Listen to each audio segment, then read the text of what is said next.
Hi, I'm Lottie Hume and this is the biggest story of the week. Phillip Schofield was the talk of the weekend after he was axed from This Morning after over 20 years on the iconic sofa.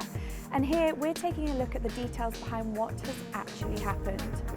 So Phillip says he is completely broken after his axing, but he will be getting 6 months' wages to soften the blow after ITV decided his feud with Holly Willoughby was losing too many viewers. A source has told The Sun Phil has been given his This Morning wages for 6 months. But if that was meant to make him feel better, it's just not working. Apparently Phillip feels he has been shown zero respect and he's devastated by how it's all played out. A source continued to say he thinks the way he has been forced to step down was so unjust and he feels completely broken by how the situation has been handled. This morning was Phil's life and now he feels he's been knifed out without proper consultation. It's believed Phil consulted his mum Pat and his ex-wife Stephanie before agreeing to step back as he wanted to gauge their thoughts. The source also said that Phil spoke with his daughters Molly, who's a talent agent at his management company, and Ruby. It was only after they'd had these discussions that Phil said he would agree to leave. The Sun revealed that Phil was told he'd lost his job on This Morning just minutes after coming off air on Thursday.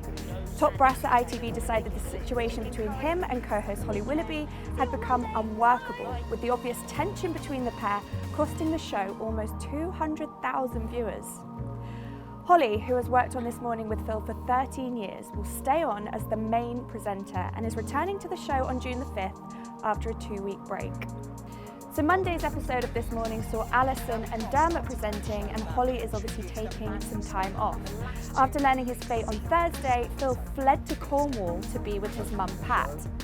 Onlookers said Phil spent up to 2 hours gazing out to sea and vaping and chatting to his mum. After the news of his departure was made public by ITV, he issued an emotional statement. However, he failed to mention Holly, confirming The Sun's original story about the breakdown of their on-screen partnership, which has run for 17 years, including their stints on Dancing on Ice. There's been a lot of reaction to this over the weekend from various famous faces, including Amanda Holden posting a strongman arm emoji to her Instagram page as Phillip's statement was released in full in what seems to be a cryptic swipe. Eamon Holmes too has blasted his former ITV colleagues Holly and Phil in a scathing rant. Speaking on GB News, he said, "Oh, please just stop this. He was sacked. All this nonsense of, I've decided to step down. I'm sure you did. Here's your P45, now step down." He also said Holly is being as false as he is and nobody is talking about the elephant in the room. She said, "I thank him for all his knowledge, experience and humour." But Eamon said all the things that she didn't have when she came to the show, it's true, I would call that stabbing in the back. Well, that's all for now, but we will see you next time.